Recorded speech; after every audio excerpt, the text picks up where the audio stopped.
On va se rendre directement au niveau de la rédaction centrale pour la présentation du menu de ce lundi 16 mars 2015. Une présentation assurée par Babacar Ndao Faye. Bonjour Babacar. Bonjour Pape Cheikh Diallo, bonjour à toute l'équipe de Yeewu Len. Ravi de vous présenter l'édition du jour de l'Observateur qui est revenu sur les causes des 20 milliards de bruit. Et c'est pour noter qu'on en sait presque tout sur ce qui oppose la ville de Dakar à l'État du Sénégal, sur l'affaire de l'emprunt obligataire par appel public à l'épargne de 20 milliards de francs CFA lancée par la municipalité. Le sujet est polémique, c'est l'Observateur qui liste les failles du dossier, relève que le problème aurait dû être réglé depuis longtemps si la ville de Dakar avait appliqué les recommandations du ministère de l'économie, des finances et du plan. Dans une correspondance qui est parvenue à Khalifa Sall le 27 février dernier, lettre dans laquelle le ministre Amadou Ba demande à l'édile de la capitale, sur le plan juridique, de tirer les conséquences de la discontinuité institutionnelle de la ville de Dakar sur les actes de procédure liés à l'emprunt. Sur le plan financier, l'argentier de l'État invite le maire à poursuivre l'instruction en rapport avec les services afin de mieux circonscrire les risques inhérents au programme. Également, à la une, Pape Cheikh, Yerim Sow épinglé par le fisc pour 2 milliards de francs CFA.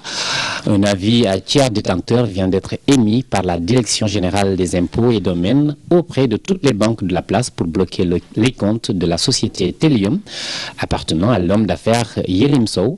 Ce dernier doit plus de 2 milliards de francs CFA d'impôts à l'État du Sénégal. D'autres hommes d'affaires sénégalais démasqués par le rapport de la banque suisse HSBC font aussi la queue à la DGID pour se mettre à jour avec le fisc dans la discrétion.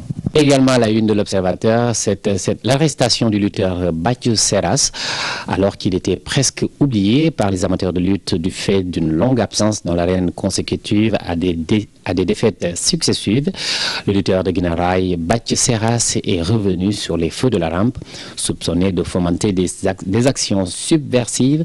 Il est depuis vendredi dernier placé en garde à vue au commissariat central de Guédiawaye en compagnie de son ami Aminata Guiran du mouvement karimiste Horizon 17. Une qualification tirée par la queue des Diablotins. On parle bien évidemment de la CAN U20 qui a vu le Sénégal battre le Congo sur le score de 4-3, victorieux in extremis du Congo. Dans le dernier match de la poule A, samedi au stade Léopold Sédar Senghor, les Lionceaux du Sénégal sont qualifiés au mondial U20 de 2015 en Nouvelle-Zélande. Une qualification tirée par la queue des Diablotins. Les poulains de Joseph Koto seront opposés au Mali en demi-finale jeudi prochain à Dakar. Voilà Pape Cheikh, c'était tout pour le menu de l'Observateur du jour.